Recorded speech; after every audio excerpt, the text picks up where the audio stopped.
রঙিন দিন হবে, ধূসর মলিন যবে, বাজবে বিদায়ের গান।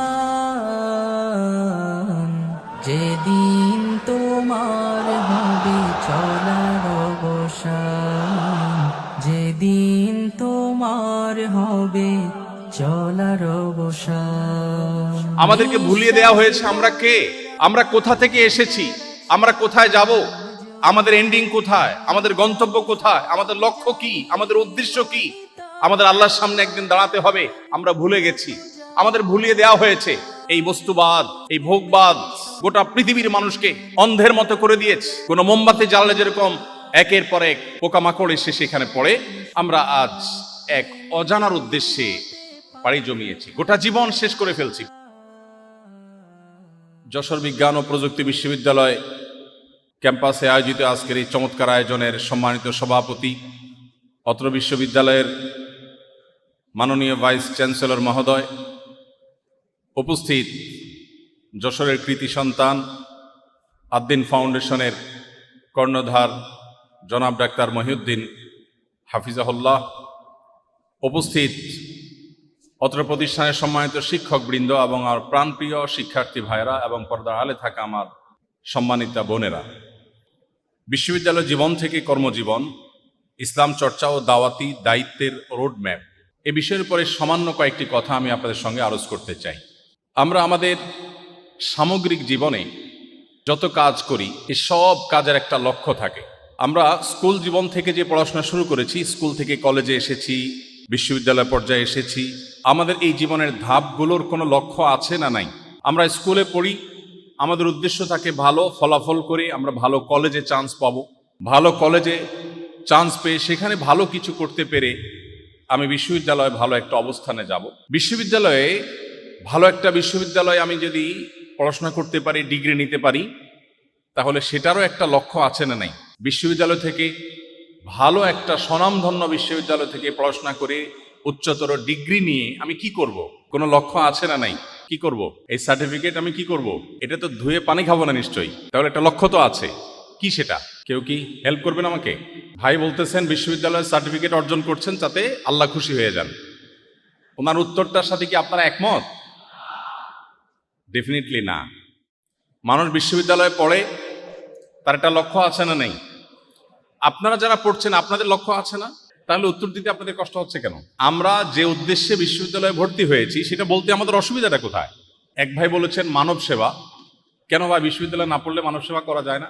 হ্যাঁ, আরেকজন বলেছেন এদিক থেকে কি যেন, একেবারে সলিড সুগার কোটেড ছাড়া পিওর মনের আসল কথাটা বলবেন কে? আমরা যে কোনো কিছু মানুষের কাছে বলার সময় একরকম জাহির করি আর ভেতরে নিজের আরেকটা রূপ থাকে, ঠিক না ঠিক?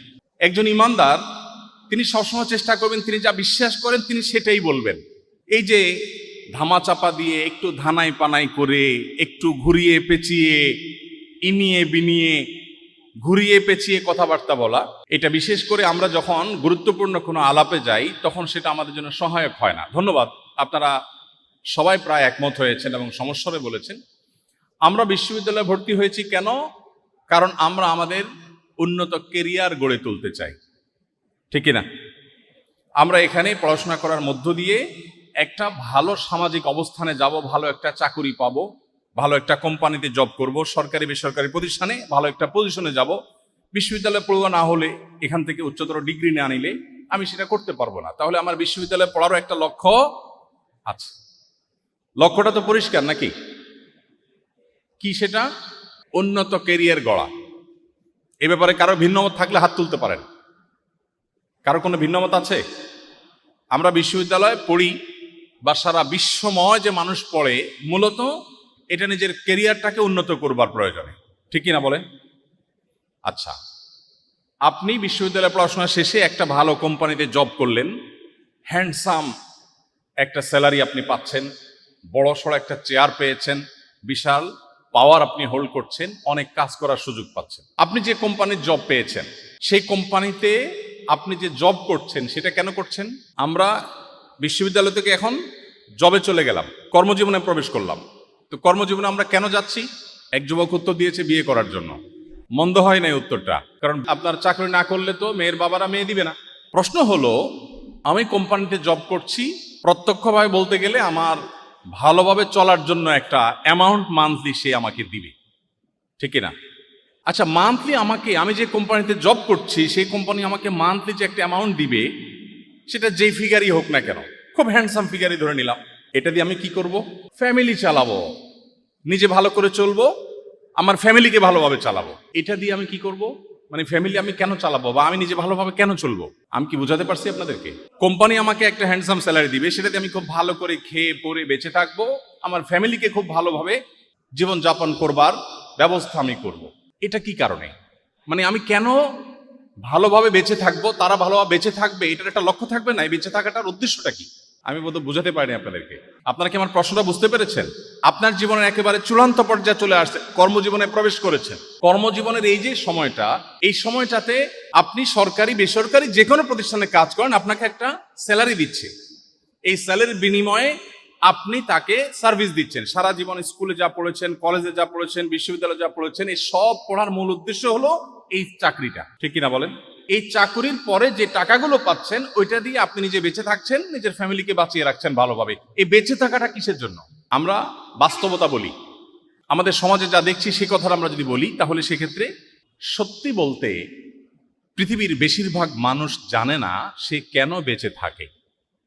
পৃথিবীর বেশিরভাগ মানুষ জানে না কেন সে নিজের জীবনকে বাঁচিয়ে রাখে। আমি যদি এটাকে অন্যভাবে বলি, আপনারা যদি মনে কষ্ট না নেন, অনুমতি দেন, আমি এটাকে একটু ঘুরিয়ে বলি, এটার বাস্তব চিত্রটাকে তুলে ধরবার জন্য। আমি কদিন আগে অস্ট্রেলিয়ার সিডনিতে আমাদের প্রবাসী বাংলাদেশিদের আমন্ত্রণে একটা প্রোগ্রামে গিয়েছিলাম। সেখানে আমার এক বন্ধু, তিনি পৃথিবীর নামকরা একটা কোম্পানিতে জব করেন। তো তার বাসায় দাওয়াত করেছেন, খাওয়া দাওয়া করলাম। প্রসঙ্গত জিজ্ঞেস করলাম, ভাই, ওনার সাথে আমার পরিচয় প্রায় 2-2.5 যুগ আগ থেকে। জিজ্ঞেস করলাম যে, আপনি দেশে অনেক ভালো প্রতিষ্ঠানে পড়াশোনা করেছেন, অনেক বড় ইঞ্জিনিয়ার হয়েছেন, এই কোম্পানি আপনাকে হায়ার করে এনেছে, চাকরি দিয়েছে এবং হ্যান্ডসাম একটা অ্যামাউন্ট আপনাকে দেয় মান্থলি। আপনি মূলত আপনার পুরো জীবনের, স্কুলে পড়েছেন কলেজে যাওয়ার জন্য, কলেজে পড়েছেন বিশ্ববিদ্যালয়ের জন্য, বিশ্ববিদ্যালয়ে পড়েছেন চাকরির জন্য, সেই চাকরি পেয়েছেন, এখন আপনার জীবনের ফাইনাল স্টেজে আছেন, এখন শুধুমাত্র টাকা। চাকরিতে আপনি জব করছেন আর বিনিময়ে টাকা নিচ্ছেন। এই টাকাটা কোম্পানি আপনাকে কেন দিচ্ছে? আসলে কোম্পানিকে সার্ভ করার জন্য, তাই না?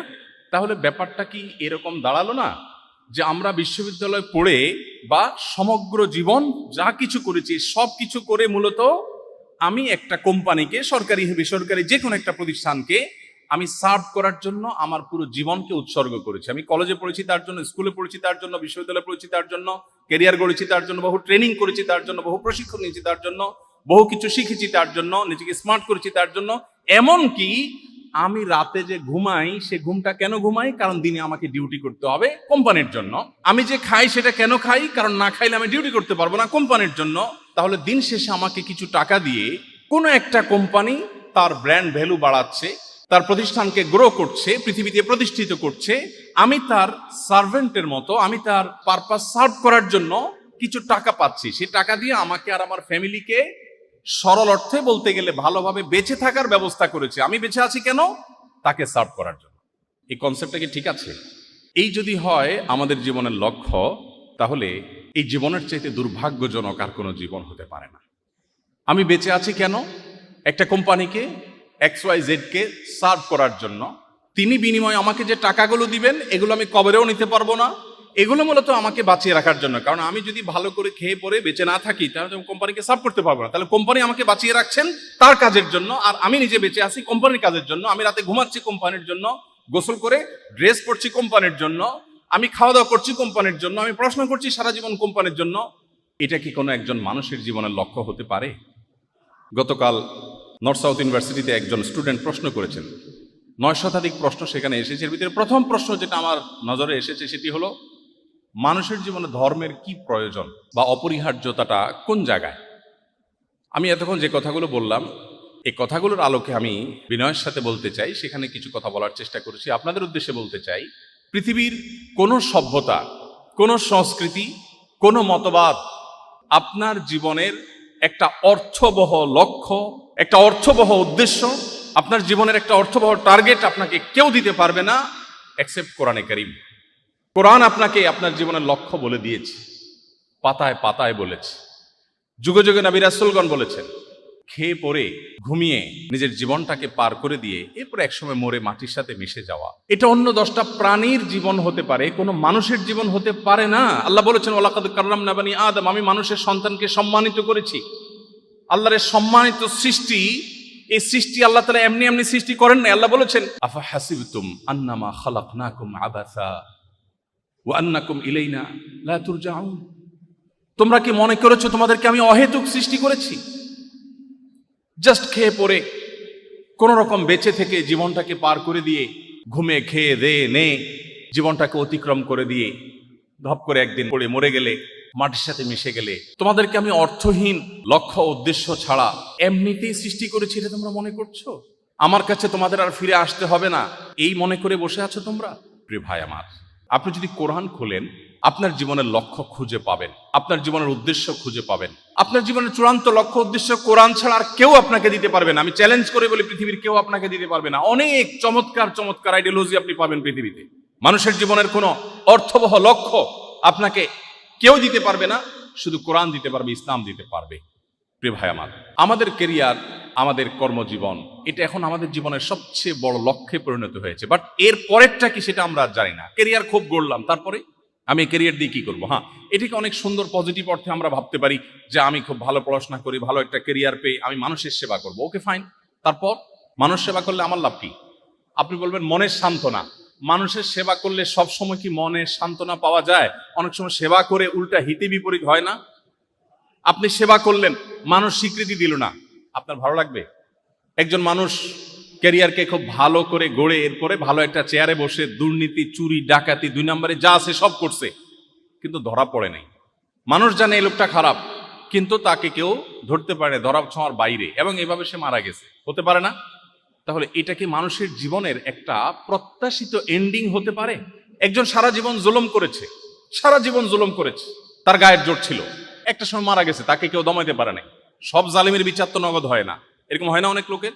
আবার মুদ্রার উল্টা পিঠে দেখি অনেক লোক সারা জীবন নির্যাতিত ছিলেন, নিষ্পেষিত ছিলেন, কষ্টে নিপতিত ছিলেন, তার জীবনে কখনো সুখের দেখা পান নাই, কোনো জায়গায় সুবিচার পান নাই, যেখানে গেছেন অবিচারের মুখোমুখি হয়েছেন, এভাবে জুলুম সহ্য করতে করতে মারা গেছেন। এরকম লোক নাই পৃথিবীতে? তাহলে একটা মহা বিচার দিবস, মহান মালিকের কাছে দাঁড়িয়ে জীবনের পুঙ্খানুপুঙ্খ রূপের হিসাব, ভালো কাজের পুরস্কার, মন্দ কাজের তিরস্কার, এটা যদি না থাকে, তাহলে মানুষের জীবনের একটি প্রত্যাশিত এন্ডিং এবং সমাপ্তিও হয় না। আপনার এই জায়গায় যে সংকট তৈরি হবে, এই সংকটের সমাধান একমাত্র আপনাকে ইসলাম দিতে পারবে, কোরআন দিতে পারবে। সমাজ ভাইরা, আমার এতগুলো কথা বলার উদ্দেশ্য হলো, আমরা পৃথিবীতে আজ বেশিরভাগ মানুষ মেশিনের মতো জীবন যাপন করি। আমরা এত বেশি কেরিয়ার পাগল হয়ে গেছি, আমাদের জীবনের লক্ষ্য উদ্দেশ্য সম্পর্কে আমরা বেশিরভাগ মানুষ ওয়াকিফাল না। আমি কেন বেঁচে আছি, আমি কেন বেঁচে থাকবো, কার জন্য বেঁচে থাকবো, বেঁচে থেকে আমার কি হবে? আমি মানব সেবাই করলাম, তাতে মানব সেবা করে মানুষকে খুশি করতে পারলাম না, মানুষ ভুল বুঝলো, হতে পারলো, হতে পারে। তাহলে তাহলে তার পরের চ্যাপ্টার কি? আমি দুঃখ নিয়ে চলে যাব? এটা কি কোনো সুবিচার হলো? এটা কোনো সফল সমাপ্তি হলো? কোরআনে কারিমের পাতায় পাতায় আল্লাহ তাআলা আমাদের জীবনের লক্ষ্য উদ্দেশ্য বলেছে। প্রিয় ভাইরা আমার, আপনি যদি নিজেকে ইমানদার হিসেবে গড়ে তোলেন, আপনি যদি শুধুমাত্র মুসলিম বাই চান্স না হয়ে মুসলিম বাই চয়েস হন, আপনি যদি শুধু শুনে শুনে মুসলিম না হয়ে যদি জেনে শুনে মুসলিম হন, আপনি যদি কোরআন পড়ে মুসলিম হন, আপনি যদি হাদিস পাঠ করে মুসলিম হন, আপনার আইডেন্টিটি, এটা অত্যন্ত দুর্ভাগ্যজনক একটি জায়গা। আমাদের আইডেন্টিটি আজ পরিবর্তন হয়ে গেছে। আমরা কে আমরা জানি না, আমরা কে আমরা বলতে পারবো না। আমরা পরিচয় জানি অমুকের ছেলে, বুঝলাম অমুকের ছেলে, তিনি তার ছেলে, তিনি তার ছেলে। তারপর আজ আমাদের সবচেয়ে বড় সংকটের জায়গাগুলোর মধ্যে একটা হলো আমাদের আত্মপরিচয় আমরা ভুলে গেছি। আমাদের আত্মপরিচয় আমরা হারিয়ে ফেলেছি, আমরা জানি না আমরা কে। আমাদের মূল পরিচয় হলো আমরা মহান সৃষ্টিকর্তা আল্লাহ রাব্বুল আলামিনের দাস। আমরা কার দাস? আল্লাহর দাস। দাস শুনতে একটু খারাপ লাগতেছে? আধুনিক পৃথিবীর 2025-এর দুনিয়াতে দাঁড়িয়ে এই লোক আমাদেরকে দাস বলছে। মানুষ আবার দাস হয় কিভাবে? মানুষ তো স্বাধীন সত্তার নাম। আমাদের এই শব্দ শুনতে হয়তো খারাপ লেগে থাকতে পারে। আমি এটা বোঝানোর জন্য বলি, এলাকাতে গ্রামে গঞ্জে যারা এলাকার যে পলিটিক্স সেটা করেন, অথবা জাতীয় পলিটিক্সের অংশ নেতাগোতা যারা হন, এদের যারা আগায় যোগায় দেয়, সাথে থাকে, এদেরকে একেবারে স্থানীয় ভাষায়, গাঁয়ীয় ভাষায় কি বলে? চামচা বলে। সঠিক বলেছেন। নেতার সাথে একটু আগায় যোগায় দেয়, পিএসগিরি করে, এটা কি বলে? চামচা বলে। খারাপ ভাবে চামচা বলে, ভালোভাবে বললে সহকারী বলে। কেউ কারোর চামচা, এই শব্দটা শুনতে কি কারোর কাছে ভালো লাগবে? ভালো লাগবে। কিন্তু এই সহকারীটা যদি মহামান্য রাষ্ট্রপতির ব্যক্তিগত সহকারী হয়, মহামান্য প্রেসিডেন্টের যদি ব্যক্তিগত সহকারী হয়, প্রধানমন্ত্রীর ব্যক্তিগত সহকারী হয়, তাহলে সেক্ষেত্রে এটা শুধু গৌরবের না, সে এই নাম বেচে বেচে ভাঙিয়ে ভাঙিয়ে যে কত কাজ করবে, উনি অমুকের পিএস, অমুকের সহকারী, তখন এই চামচা পরিচয়টা বিরাট গৌরবের। কারণ এই চামচা কোনো মেম্বারের চামচা না, চেয়ারম্যানের চামচা না, এটা প্রেসিডেন্টের সহকারী। ঠিক না বে ঠিক? প্রেসিডেন্টও মানুষ, আমিও মানুষ। তিনি রক্ত মাংসে তৈরি, আমিও রক্ত মাংসে তৈরি। প্রেসিডেন্টকে যিনি সৃষ্টি করেছেন, গোটা সৃষ্টি জগৎ যার সৃষ্টি, আমি সে আল্লাহর দাস। এই পরিচয়টা গৌরবের না? গৌরবের না? আল্লাহর দাস হওয়া সহজ কথা না। আমাদের এই পরিচয় আমরা আজ হারিয়ে ফেলেছি, আমরা জানি না। আমাদেরকে ভুলিয়ে দেওয়া হয়েছে, এটা এক মেকানিজমের অংশ। আমাদেরকে ভুলিয়ে দেওয়া হয়েছে আমরা কে, আমরা কোথা থেকে এসেছি, আমরা কোথায় যাব, আমাদের এন্ডিং কোথায়, আমাদের গন্তব্য কোথায়, আমাদের লক্ষ্য কি, আমাদের উদ্দেশ্য কি, আমাদের আল্লাহর সামনে একদিন দাঁড়াতে হবে, আমরা ভুলে গেছি। আমাদের ভুলিয়ে দেওয়া হয়েছে। এই বস্তুবাদ, এই ভোগবাদ গোটা পৃথিবীর মানুষকে অন্ধের মতো করে দিয়েছে। কোন মোমবাতি জ্বাললে যেরকম একের পর এক পোকামাকড় এসে সেখানে পড়ে, আমরা আজ এক অজানার উদ্দেশ্যে পাড়ি জমিয়েছি, গোটা জীবন শেষ করে ফেলছি। পৃথিবীর উন্নত দেশগুলোতে যাবেন, কারণ নামার সময় নাই, খাওয়ার সময় নাই। এমনকি পৃথিবীর জাপানের মতো দেশ, অনেক উন্নত দেশ আছে, তরুণরা ফিজিক্যাল রিলেশন করবার সময় 30-40 বছর বয়সে পর্যন্ত একবারও পায়নি, এরকম বহু তরুণ আছে। কারণ তার হাতে সময় নেই। কিরে ভাই, এত ব্যস্ত কিসের জন্য? কিসের জন্য সেটা হয়তো তাকে জিজ্ঞেস করলে তিনিও বলতে পারবেন না। একটা চাকরি করছেন, একটু জব নিচ্ছেন, একটু ভালো ক্যারিয়ারে তিনি আছেন, ভালো ক্যারিয়ার গড়ে তোলার জন্য কাজ করছেন। বাট তারপরে কি, এই তারপরের কি, এটা তো জীবন লক্ষ্য হতে পারে না। এই জন্য দেখবেন যারা আল্লাহতে বিশ্বাসী না, যারা আখেরাতে বিশ্বাসী না, এই মানুষগুলো প্রচন্ড রকমের ডিপ্রেশন এবং ফ্রাস্ট্রেশনে ভোগে। দুর্ভাগ্যজনক সত্য যে আমাদের স্টুডেন্টরা, মুসলিমদের সন্তানরা, তরুণরা, আমরা অনেকে ফ্রাস্ট্রেশনে ভুগি, অনেকে আমরা দুশ্চিন্তায় ভুগি, আমরা অনেকে নানান হতাশায় ভুগি। কোরআন বলেছে, ওয়ালা ইয়াইআস মির রাউহিল্লাহি ইল্লাল কওমুল কাফিরুন, আল্লাহর রহমত থেকে আশা ছেড়ে দেওয়া, নিরাশ হওয়া, এটা শুধুমাত্র অবিশ্বাসী দ্বারা সম্ভব। কোন বিশ্বাসী মানুষ, কোন ইমানদার মানুষ, আল্লাহ এবং আখিরাতে বিশ্বাস করে, সে কখনো নিরাশ হতে পারে না। সে জানে সব কিছু আল্লাহর হাতে। আমার যদি দেয়ালে পিঠ ঠেকেও যায়, তারপর আল্লাহ সেখান থেকে আমাকে ব্যাক করাতে পারেন কি পারেন না। অতএব ইমানদার কখনো হতাশ হতে পারেন না। এই জন্য ইসলামে আত্মহত্যা কল্পনারও অতীত। কোন মুসলমান আত্মহত্যার কথা চিন্তাও করতে পারে না। যদি কেউ আত্মহত্যা করে, চিরকাল তাকে জাহান্নামে শাস্তি দেওয়ার কথা নবীজি বলেছেন। আর কঠোর কঠোর কথা বলেছেন। আত্মহত্যাকারী ব্যক্তির জানাজা খোদ নবীজি পড়েন নাই, এবং সমাজের ইমাম সাহেবরা পড়বে না, এবং এটা জঘন্য অপরাধ, এবং এটা শাস্তি নিশ্চিত জাহান্নাম।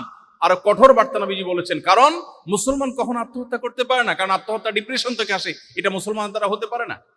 প্রিয় ভাইরা আমার, আমাদের জীবনের লক্ষ্য উদ্দেশ্য আমরা যদি ঠিক করতে চাই, তাহলে আমাদেরকে মুসলিম হতে হবে, আল্লাহর কাছে আত্মসমর্পণ করতে হবে, তাহলে জীবনের লক্ষ্য খুঁজে পাবো। আর যখন জীবনের লক্ষ্য খুঁজে পাবো, তখন জীবনের প্রতিটি নেগেটিভ বিষয়ের মধ্যে আপনি পজিটিভিটি খুঁজে পাবেন। প্রতিটি নেগেটিভ বিষয়ের মধ্যে পজিটিভিটি খুঁজে পাবেন।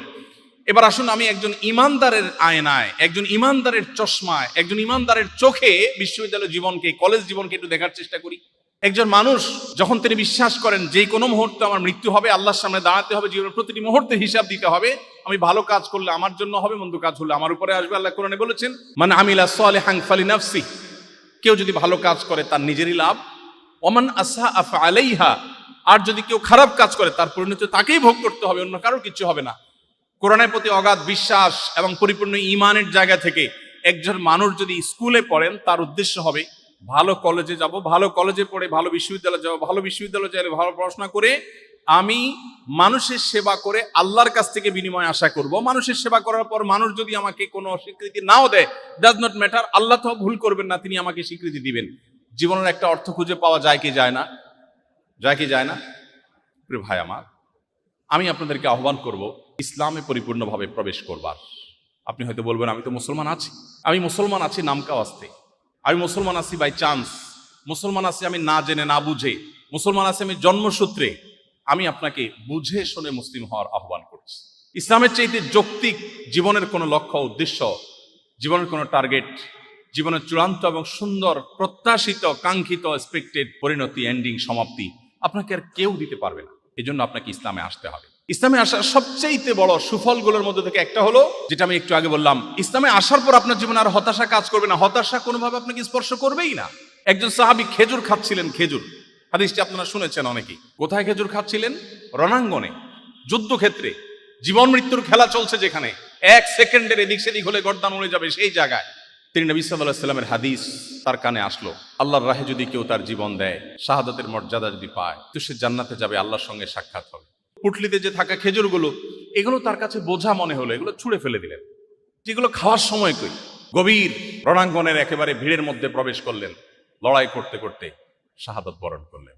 প্রিয় ভাই আমার, আপনি যখন মুসলিম হতে পারবেন তখন আপনি বিপদকে এনজয় করবেন, আপনার কষ্টকে আপনি এনজয় করবেন। প্রচন্ড কষ্ট চলছে, আপনার সামনে হাদিস হাজির হবে। নবীজি বলেছেন, তিরমিজিতে বর্ণিত হয়েছে, তিনি বলেছেন, আসাদুন নাসি বালাআন আল আম্বিয়া ফাল আমসাল সুম্মাল আমসাল। সবচেয়ে বেশি বিপদগ্রস্ত ছিলেন নবী রাসূলগণ, আপনি কি তাদের অনুসারী? সো আপনার জীবনে বিপদ আসবেই। আপনার সামনে আরেকটি হাদিস আসবে, নবীজি সাল্লাল্লাহু আলাইহি সাল্লাম বলেছেন, ইন্নাল্লাহা ইযা আহাব্বা কওমান ইবতালাহুম। আল্লাহ যখন কোনো সম্প্রদায়কে ভালোবাসে, তাকে পরীক্ষার মধ্যে ফেলেন, বিপদে ফেলেন। আপনার কাছে বিপদটাও এনজয় করার মতো একটা বিষয় হবে। আপনার জীবনে নেগেটিভ জিনিসের মধ্যে আপনি পজিটিভ জিনিস খুঁজে পাবেন। কোনো বিপদ হয়েছে, আপনি নিশ্চিত হবেন আল্লাহর হুকুম ছাড়া, আল্লাহর নির্দেশ ছাড়া আমার জীবনে কিছু ঘটে না, আল্লাহর ইলমের বাইরে কিচ্ছু হয় না। সো এই বিপদের মধ্যে আমার কোনো কল্যাণ আছে, আমি নিশ্চিন্তে সেটাকে মেনে নেই, গভীরভাবে বিশ্বাস করি। আপনি সেটাকে এনজয় করবেন, ভালো লাগবে। আর ঈমান যদি না থাকে, আপনি জাস্ট বলবেন ও স্যাড, ব্যাস। এরপর আপনার সান্ত্বনাকে, আপনি রোগাক্রান্ত, মর্মপীড়ায়, শারীরিক পীড়ায় আপনি ভুগছেন, আপনি খুব কষ্টে আছেন, কিন্তু আপনি জানেন নবীজি বলেছেন, ইমানদার যদি তার পায়ে একটা ছোট কাঁটাও বিদ্ধ হয়, ছোট একটা কাঁটাও যদি ফুটে, এবং সে যদি সবর করতে পারে, কাঁটা ফুটেছে, কাঁটা 14 গোষ্ঠী ধরে গালিগালাজ করে নাই, সে সবর করেছে, আল্লাহর কাছ থেকে সে রিওয়ার্ড পাবে, বিনিময় পাবে। তাহলে আমার এই বিপদে আমি যদি সবর করি, আল্লাহর কাছে বিনিময় পাবো। কোরআনে কারিমে আল্লাহ বলেছেন, ইন্নামা ইউওয়াফাস সাবিরুনা আজরাহুম বিগাইরি হিসাব। একটি আমল আছে, যে আমলের বিনিময়ে আল্লাহ তাআলা ব্ল্যাঙ্ক চেক দিবেন। ব্ল্যাঙ্ক চেক, ব্ল্যাঙ্ক চেক তো বুঝি আমরা, ফিগার আপনি বসায় নেবেন, স্বাক্ষর উনি করে দিয়েছেন, অ্যাকাউন্টে টাকার অভাব নাই, তুমি ফিগার বসায় নাও। একটা আমলের বিনিময়ে শুধু কোরআনে আল্লাহ তাআলা বলেছেন, আখিরাতে বান্দাকে আল্লাহ ব্ল্যাঙ্ক চেক দিবেন। একটি আমল, অনলি একটি আমল। বলবো সেটা? আল্লাহ বলেছেন, ইন্নামা ইউওয়াফাস সাবিরুনা আজরাহুম বিগাইরি হিসাব। যারা সবর করতে পারবে, ধৈর্যশীল হবে, আশাহত হবে না, ভেঙে পড়বে না, মুষড়ে পড়বে না, শক্ত থাকবে, আল্লাহর প্রতি আস্থা রাখবে, ভরসা রাখবে, আত্মবিশ্বাস থাকবে এবং সবর করবে, আল্লাহ বলেছেন তাদের বিনিময়ে দেওয়া হবে হিসেব ছাড়া। এই জন্য ভাই, আপনি যদি ইসলামে আসেন, আপনি যদি ইসলামটাকে বোঝার চেষ্টা করেন, আপনি যদি ইসলামটাকে মানার চেষ্টা করেন, তখন আপনার ক্যারিয়ারটাকে আপনি দারুণভাবে এনজয় করবেন। আপনার প্রমোশন হলো না, ক্যারিয়ারে আপনার প্রমোশন হলো না, আপনি খুব সৎ অফিসার, কিন্তু প্রমোশন হলো না। বেঈমানের কাছে কোনো সান্ত্বনা আছে? যার আখিরাতের প্রতি বিশ্বাস নেই, তার কাছে কোনো সান্ত্বনা আছে? আমি একজন সৎ মানুষ, বাট প্রমোশন হয় নাই, মানে ইচ্ছে বড় ট্র্যাজেডি আর কি হতে পারে? আপনার কাছে তো ইচ্ছে কষ্টের কিছু, আপনি শেষ হয়ে যাবেন ভিতরে ভিতরে ঘুরে ঘুরে। তার কোনো সান্ত্বনা আছে? ইমানদারের সান্ত্বনা আছে না নাই? আছে না নাই? আমার টার্গেট ছিল, আমি প্রশাসনের সর্বোচ্চ লেভেলে যাব, আমি পড়াশোনা করে ভালো একটা জায়গায় যাব, যে আমি দুর্নীতিকে জাদুঘরে পাঠাবো, এদেশে মানুষের মুখে হাসি ফোটাবো, আমি অপ্রশাসনের বিরুদ্ধে সংগ্রাম করব, আমি সমাজে উদাহরণ হব, আমি মানুষের জন্য কাজ করব। এটা জীবনের সার্থকতা। ভোগবাদ এটা জীবনের সার্থকতা না। ভোগ করে সুখে থাকা, এটা তো গরু ছাগলও পারে, পশু পাখিও পারে। ভোগবাদের বিপরীতে দাঁড়িয়ে ত্যাগের মধ্য দিয়ে মানুষের মুখে হাসি ফোটানো এবং তার বিনিময়ে আবার আল্লাহর কাছ থেকে রিওয়ার্ড আসা, এটা তো আমার জীবনে অনেক বড় একটা টার্গেট। এই টার্গেট যদি আমি ফুলফিল নাও করতে পারি, আমার প্রমোশনই হলো না, চাকরিটাই হলো না, জায়গা মতো যেতেই পারলাম না, ইমানদারের সান্ত্বনার জায়গা হলো, নবীজি বলেছেন, মান হাম্মা বিহাসানাতিন ফালাম ইয়ামালহা। কেউ যদি কোনো ভালো কাজ করবার সংকল্প করে কিন্তু করতে না পারে, আল্লাহ তাআলা তাকে ওই কাজটা করার যেহেতু ইচ্ছার কোনো ত্রুটি ছিল না, কিন্তু সে পারে নাই, তার প্রমোশন হয় নাই, তার চাকরিটা হয় নাই, ব্যাটে বলে হয় নাই, তার স্বপ্ন ছিল, তার ইচ্ছা ছিল, ইচ্ছাতে কোনো খাদ ছিল না, সে সঠিক সিদ্ধান্ত গ্রহণ করেছে, বাট হয়ে ওঠেনি। নবীজি বলেছেন, কুতিবাত লাহু হাসানাহ। সে যা নিয়ত করেছে, ওইটা নিয়ত করে করলে যা সওয়াব পেত, নিয়ত করে সেটা করতে না পারলেও আল্লাহর কাছে সমপরিমাণ সওয়াব লাভ করবে। আপনি যদি মুসলিম হন, আপনার জীবনে প্রমোশন না হলে, চাকরি না হলে আপনি সান্ত্বনা খুঁজে পাবেন। চাকরি হয় না তাতে কি সব এক চুলও কম হবে না, আল্লাহ আমাকে পাই পাই করে দিবেন, ঘোষণা দেওয়া আছে, কারণ আমার ইচ্ছা কোনো ত্রুটি ছিল না। কিন্তু যদি আপনি ইমানদার না হন, আপনি বেঈমান হন, তাহলে সেক্ষেত্রে আপনার কোনো সান্ত্বনা না, আপনি ও স্যাড বলে আপনি মন খারাপ করবেন, কিন্তু আপনার কিছু করার থাকবে না, আপনি অসুস্থ হবেন। এই জন্য পৃথিবীতে কেউ যদি সুখ চায়, আল্লাহ কোরআনে এমনিতে বলেন নাই, আল্লাহ বিযিক্রিল্লাহি তাতমাইন্নুল কুলুব। যদি কেউ সুখ চায়, কেউ যদি মানসিক প্রশান্তি চায়, সেজন্য আল্লাহর স্মরণ করে। আল্লাহর স্মরণ করলে তার অন্তর এমনিতেই প্রশান্ত হয়ে যাবে। আল্লাহ আমাদের সবাইকে মুসলমান হওয়ার তৌফিক দান করুন। প্রিয় ভাইয়েরা আমার, আমাদের সবচেয়ে বড় পরিচয় আমরা মুসলমান। এই পরিচয়টা আজ হারিয়ে গেছে। আমাদের পেশাগত পরিচয়, আমাদের অন্যান্য পরিচয়গুলো আজ আমাদের মূল পরিচয়কে ছাপিয়ে গেছে। আমাদের মূল পরিচয়কে পিছনে ফেলে অন্যান্য পরিচয়গুলো বড় হয়েছে। যদি কারোর এই আইডেন্টিটিটা সে ঠিক রাখতে পারে, কেউ যদি তার মুসলমানিত্বের পরিচয়টাকে সে অত্যন্ত গভীরভাবে নিজের ভেতরে ধারণ করতে পারে, তাহলে তার জীবনটা, পুরো জীবনটা একটা জান্নাতি জীবনে পরিণত হবে। সে জীবনের প্রতিটি মুহূর্তকে এনজয় করবে। তার যে চোখ ভরা স্বপ্ন থাকবে, স্বপ্ন পূরণ হলেও তার লাভ, না হলেও তার কোনো ক্ষতি নেই। নবীজি বলেছেন, আজমান লি আমরিল মুমিন ইন্না আমরাহু কুল্লাহু খায়র। ঈমানদারের পুরো লাইফটা বড় পিকুলিয়ার, অদ্ভুত, কারণ তার জীবনের সবকিছুতেই ভালো। বাংলা একটা কথা আছে, হাতি মরলেও লাখ, বাঁচলেও লাখ। ঈমানদারের জীবনটা এরকম। নবীজি বলেছেন, ইন আসাবাহু খায়রুন, ঈমানদারের জীবনে যদি কোনো অ্যাচিভমেন্ট হয়, শাকারা, সে আল্লাহ শুকরিয়া আদায় করে, বিনিময়ে সে আল্লাহর কাছে রিওয়ার্ড পায়। একদিকে সে পাইলো, আপনি পড়াশোনা করেছেন, চাকরিটা জায়গা মতো পাইলেন, আল্লাহ আপনাকে বড় পদে বসাইলেন, আপনার প্রত্যাশার চাইতে বেশি দিলেন, আপনি আল্লাহর কাছে শুকর আদায় করে বললেন, আল্লাহ তোমার কৃতজ্ঞতা আদায় করছি, তুমি আমাকে দিয়েছো, তুমিই দিয়েছো। তাহলে একদিকে পাইলেন, আবার আল্লাহ শুকরিয়া আদায় করলেন, শুকরিয়ার বিনিময়ে সওয়াব আছে না নাই? আচ্ছা। আর যদি আপনার প্রত্যাশা পূরণ না হয়, প্রত্যাশা পূরণ হলো না, ওয়াইন আসাবাহু শাররুন, তার জীবনে যদি কোনো ক্ষতি এসে পড়ে, সবরা, ইমানদার সবর করে, কারণ আল্লাহ নির্দেশ করেছেন বিচলিত হওয়া যাবে না, সবর করতে হবে, তাহলে আল্লাহ বিনিময় দিবেন যে ব্লাঙ্ক চেক, তাহলে সে সবর করে। বিপদ আসছে, তার প্রত্যাশা পূরণ হয় নাই, নেগেটিভ দিক, কিন্তু সে সবর করছে, বিনিময় আল্লাহর কাছ থেকে ব্লাঙ্ক চেক পেয়েছে। ডিলটা কি লাভের হলো না লসের হলো? লাভের না লসের? তাহলে ইমানদারের জীবনে লসের কোনো প্রজেক্ট আছে? কোনো প্রজেক্ট নেই। প্রিয় ভাইয়েরা আমার, কোভিড-19 সময় একটা টেলিভিশন টক শোতে একজন বাম রাজনীতিবিদ, ওনার সাথে এক টিভি টক শোতে আমাকে আহ্বান করেছে ওনারা থাকতে। আমি যদিও এই টক শো টাইপ এই ধরনের প্রোগ্রামে যাই না সচরাচর, তারপরেও তাদের খুব রিকোয়েস্টের কারণে তখন কোভিড-19 সময় আমি গিয়েছি। তখন ভদ্রলোক আমাকে বললেন, আচ্ছা, এই যে কোভিড-19 নিয়ে আপনারা হুজুররা অনেক ভুলভাল কথা বলেন, অনেক উল্টাপাল্টা কথা বলেন, এটা করলে আর কিচ্ছু হবে না, ওটা করলে আর কিচ্ছু হবে না, আপনারা মাস্ক না বলে, তারপরে স্যানিটাইজারের কথা না বলে, বিজ্ঞান ভিত্তিক কথা না বলে, এই সমস্ত কথা বলে যে মানুষকে আপনারা বিভ্রান্ত করছেন, এতে লাভটা কি হচ্ছে বলেন তো? তো আমি বললাম ওনাকে যে দেখেন, একজন মানুষ তার জ্ঞান, গবেষণা এবং অভিজ্ঞতা দ্বারায় প্রমাণিত হয়েছে এটা তার জন্য লাভজনক, তখন সেটা গ্রহণ করতে ইসলাম নির্দেশ করে। কোনোটা ক্ষতিকর হলে সেটা থেকে বিরত থাকতে ইসলাম নির্দেশ করে। অতএব আমার মাস্ক এবং স্যানিটাইজেশন এটা যদি আমার জন্য, স্বাস্থ্যের জন্য ভালো হয়, এটা প্রমাণিত, তাহলে এটা আমাকে ধারণ করতে হবে, ইসলাম সেটা বলে। কোনো আলেম যদি এগুলো ফেলে দিতে বলে, দিয়ে তাওয়াক্কুল করতে বলে, এটা ইসলাম বলে না, এটা ইসলামের ওই আলেমের ব্যক্তিগত মত হতে পারে। তবে আলেম যে তাকে আল্লাহর উপর ভরসা দিচ্ছে, আল্লাহর ভরসার কথা বলছে, এটার লাভ হলো এর ফলে সে প্রচন্ড একটা মানসিক শক্তি পায়, যেটা আপনি একজন অবিশ্বাসী হলে পাবেন না। আমি সব ব্যবস্থা গ্রহণ করার পরে বলি, আরে মাস্ক তো পড়লাম দামিটা, সবই ঠিক করলাম, কিন্তু হবে কি হবে না রোগ, এটা আল্লাহর হাতে, অতএব আল্লাহ ভরসা।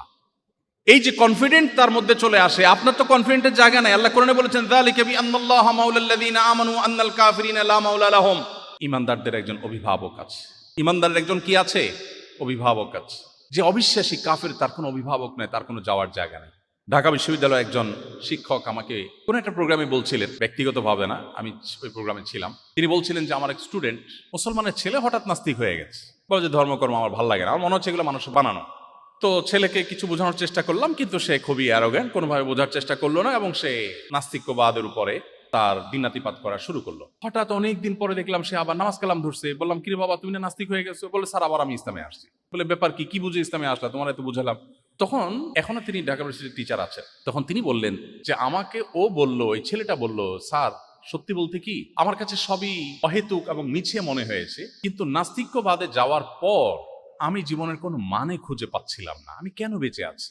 আমার জীবনের লক্ষ্য কি, উদ্দেশ্য কি? খেয়ে পরে বেঁচে থাকে, গরু ছাগল তো বেঁচে থাকে, তো আমার আর তার মধ্যে পার্থক্য কি? সেও মাটি হয়ে যাবো, আমি মাটি হয়ে যাবো, তো আমার আর তার মধ্যে ডিফারেন্সটা কোথায়? আর সবচেয়ে বড় কষ্টের জায়গা হলো স্যার, তার বক্তব্য, আমি কিছু কিছু সিচুয়েশনে এসে অনেক মনোবেদনায় ভুগি।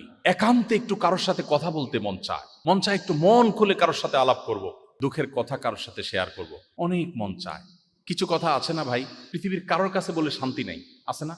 বইয়ের কাছে বলেও শান্তি লাগে না, বাপমার কাছেও না, বন্ধু বান্ধবের কাছেও না। এরকম কিছু সিচুয়েশন আসলে মানুষের জীবনে মনে দুঃখ, কষ্ট, একান্তে একটু কথা বলতে চায়। তো সে যুবক বলল, স্যার আমি সেই মানুষটাকে বা সেই সত্তাটাকে খুঁজছিলাম, তার কাছে একটু মন খুলে কথা বলবো, বাট আমি যখন নাস্তিক হয়ে গেলাম, আমি কোনো অবলম্বন পাচ্ছিলাম না, কাকে বলবো? কোনো মানুষের কাছে বলে আমি শান্তি পাচ্ছিলাম না। আমি সেজন্য ইসলামে ফিরে আসলাম। এখন আমার কোনো দুঃখ, কোনো বেদনা যে কারোর সাথে শেয়ার করবার মতো না, সেটা আমি তাহাজ্জুদে দাঁড়িয়ে নামাজের সেজদায় গিয়ে বিড়বিড় করে মনের গভীর থেকে যখন আমার সৃষ্টিকর্তাকে স্মরণ করে আল্লাহর উদ্দেশ্যে নিবেদন করি, আল্লাহর সঙ্গে কথা বলি, আমি খুব প্রশান্তি অনুভব করি। আমি খুব শান্তি পাই, আমার মনের এই সুখটা পৃথিবীর কোনো শক্তি আর দিতে পারবে না, এটা নিশ্চিত হয়ে গেছে। সেজন্য আমি ইসলামে ফিরে এসেছি।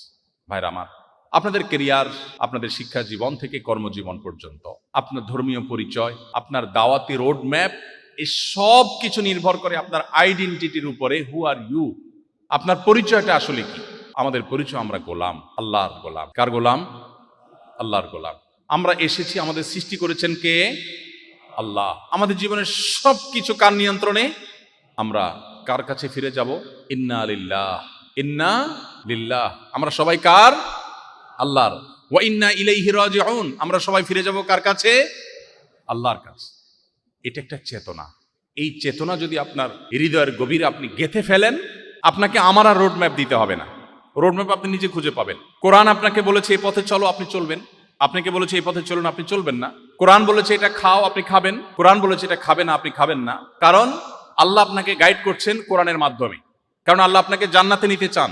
এই কোরআন আপনাকে জান্নাতের পথে গাইড করবে।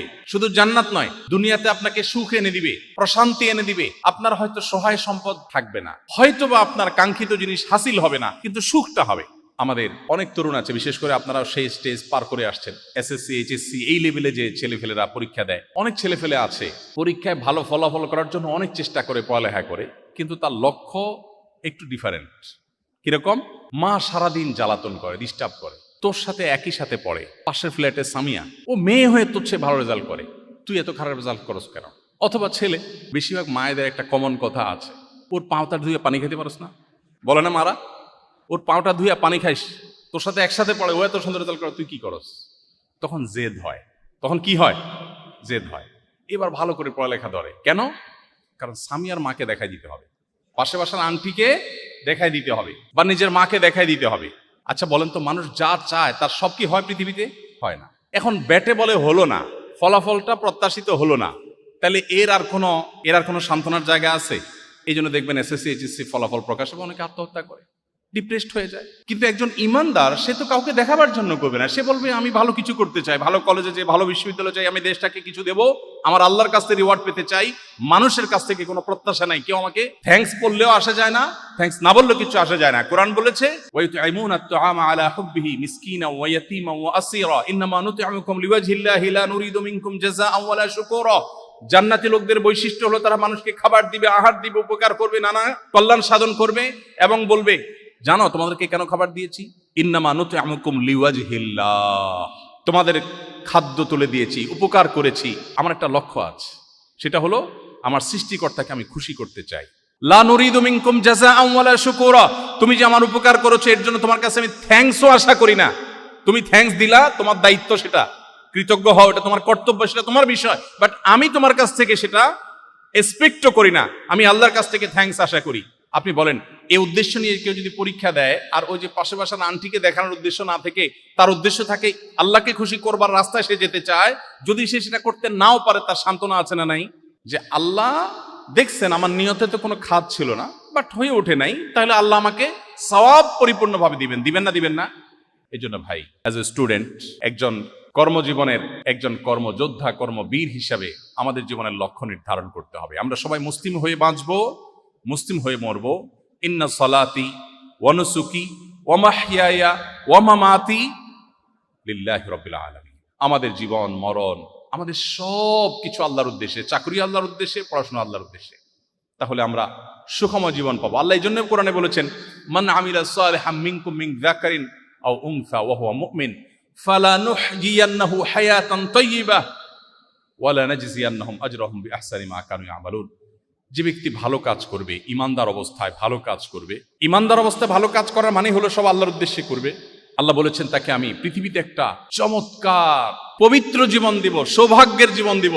সে সুখে থাকবে, কুড়ের ঘরে থাকতে পারে, ছোট চেয়ারে থাকতে পারে, চাকরি না হতে পারে, ভালো জায়গায় যেতে চায় যেটা নাও হতে পারে, বাট সে অন্যরকম একটা লাইফ লিড করবে, অন্যরকম একটা লাইফ সে পালন করবে, যে লাইফের মধ্যে কোনো দুঃখ নাই, কষ্ট নাই, প্রচন্ড সুখ থাকবে।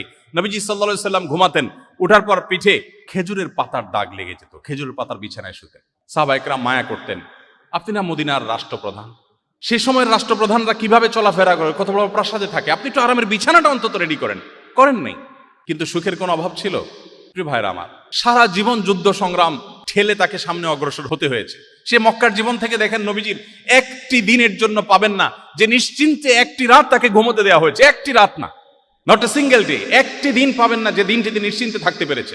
আজকে বদর তো কালকে উহুদ, কালকে খন্দক তো আরেকদিন খায়বার, আজকে মক্কার মসজিদরা আসছে তো মদিনা মুনাফিকরা ডিস্টার্ব করছে, কখনো বেদুইনরা হামলার চক্রান্ত করছে, সারাটা জীবন গেছে বাধায় বাধায়, কিন্তু একটিবারের জন্য নবীর জীবনে আপনি খুঁজে পাবেন না, আমি চ্যালেঞ্জ দিয়ে বলতে পারি একটি জাল হাদিস দেখাতে পারবেন না কোন সাহাবী কি তিনি বলেছেন সরো তো আমার মনটা এখন অনেক খারাপ, মেজাজটা এখন একটু গরম আছে, এখন সরো। একটা জাল হাদিস আপনি দেখাতে পারলে আপনাকে আমি পুরস্কার দেব। কোন অমুসলিম, কোন ইসলাম বিদ্বেষী, মুসলিমদের প্রতি বিদ্বেষাকে এরকম কোন ইতিহাসের রচয়িতা, ইতিহাসের এমন কোন একটা কথা বের করতে কেউ পারে নাই, পারবে না যে মুহাম্মদ সাল্লাল্লাহু আলাইহি সাল্লামের জীবনে কখনো এরকম ডিপ্রেশন, এরকম হতাশার মধ্যে এক সেকেন্ডের জন্য কেউ তাকে দেখেছে। জীবনের এত হতাশার মধ্যে একটা মানুষ এমন ভাবে চলেছেন, যার সাথে কথা বলেছেন মুস্কি হাসে কথা বলেছেন, প্রত্যেকটা লোক মনে করতে উনি আমাকে সবচেয়ে বেশি ভালোবাসেন, সবাইকে খুব আপন করে নিতে পারতেন। এত বাধার মধ্যে, এত বিপত্তির মধ্যে, খেজুর পাতার বিছানার মধ্যে শুয়ে পেট ভরে কোনোদিন একটি বেলার জন্য উদরপূর্ণ করে খাবার খাওয়ার সুযোগ পান নাই, ক্ষুধার কারণে পেটে পাথর বাঁধতে হয়েছে এবং একের পর এক বাধা বিপত্তির মুখে পড়তে হয়েছে, গর্তে, গুহায়, হেরা গুহাতে, গারে সৌরে পালিয়ে আশ্রয় নিতে হয়েছে, শত্রুর মোকাবেলা করতে হয়েছে। এত বাধার পরও জীবনে একটিবারের জন্য তার কোনো সহচর, শত শত হাজার হাজার লাখো সাহাবী, তার পরিবারের সদস্য কারোর কাছ থেকে একটিবারের জন্য পাওয়া যায় না তিনি বলেছেন ও শরত আমার এখন মেজাজটা গরম আছে। আমরা বলি, আমি বলি, আপনি বলেন, তিনি বলেন নাই। কি সেই সুপ্ত শক্তি ছিল তার মুখে সবসময় হাসি ঝুলিয়ে রাখতো? এত বাধার পরেও একটা লোক সুখে কিভাবে থাকতে পারে? সেই সিক্রেটটা হলো কোরআনে কারীম, সেই সিক্রেটটা হলো হাদিসে রাসূল, সেই সিক্রেটটা হলো ইসলাম। সেই ইসলামের ছায়াতলে যদি আমি আসি, আমরা যদি সেই পরিচয়কে ধারণ করি, সেটাকে সমুন্নত করে ধরে রাখি, সেটাকে উঁচু করে ধরে রাখি, পৃথিবীর কোনো কিছু লাগবে না আমাদের সুখ এবং মানসিক প্রশান্তির জন্য। নবীজি সাল্লাল্লাহু আলাইহি সাল্লাম সেই জন্য বলেছেন লাইসাল গিনা বিকাসরাতিল আরদ, অনেক সম্পদ আহরণ করলে মানুষ সুখী হয় না। আমাদের কাছে অনেক মানুষ আসে, অনেক পয়সা করি, অনেক পদ পদবি আছে, প্রতিনিয়ত আসে, সব সময় আমার কাছে কম বেশি এই ধরনের কেস আসতে থাকে। পাওয়ারফুল পলিটিশিয়ান, মানুষ অনেক কিছু মনে করে জানে, পাওয়ারফুল ব্যবসায়ী, অনেক প্রভাব প্রতিপত্তি, মনের বেদনার কথা মাঝে মধ্যে আমাদের মতো হুজুরদের কাছে এসে শেয়ার করে, চোখের পানি অঝোর ধারা ফেলতে থাকে। নবীজি এই কথাটাই বলেছেন, অনেক সম্পদ আহরণ করে ফেললে মানুষ সুখী হয় না। ওয়ালাকিন্নাল গিনা গিনান নাফস, মানসিকভাবে কেউ যদি সুখী হতে পারে, মনের দিক থেকে কেউ যদি সুখী হতে পারে, অন্তরটা যদি আল্লাহর জন্য সঁপে দিতে পারে, নিবেদন করতে পারে, সেই শুধু সুখী হয়। আমরা সবাই মুসলিম হওয়ার চেষ্টা করবো তো ইনশাআল্লাহ। আমাদের আইডেন্টিটি, আমাদের আত্মপরিচয় যদি আমরা খুঁজে পাই, আমরা যদি সে পথে থাকতে পারি, আমার কর্মজীবনের দিক নির্দেশনা, আমার ছাত্র জীবনের দিক নির্দেশনা আমাকে কোরআন দিবে, হাদিস দিবে, সেটাকে আমি আমার মাথা পাতে নেব। আমরা সবাই চেষ্টা করবো তো ইনশাআল্লাহ। আমি একটু সংক্ষেপ করে বলতে চেয়েছিলাম, কিন্তু লম্বা হয়ে গেছে। আল্লাহ তাআলা আমাদেরকে বোঝার তৌফিক দান করুন, আমাদের জীবনের লক্ষ্য খুঁজে পাওয়ার তৌফিক আল্লাহ তাআলা দান করুন, খাঁটি মুসলিম হওয়ার তৌফিক দান করুন। আমার সবচেয়ে বড় পরিচয় আমার মুসলমানিত্বের পরিচয়, অন্যদের সমস্ত পরিচয় আমার কাছে একটি ছোট পরিচয়। অতএব ওই পরিচয়টাকে আমি বড় করে ধরে রাখলে আমাকে গাইড করবে কোরআন, আমাকে গাইড করবে হাদিস, আমি সুখ পাবো দুনিয়াতে এবং আখিরাতে। আল্লাহ আমাদের সবাইকে আমলের তৌফিক দান করুন। আস-সুন্নাহ ফাউন্ডেশন, উম্মার স্বার্থে সুন্নাহর সাথে।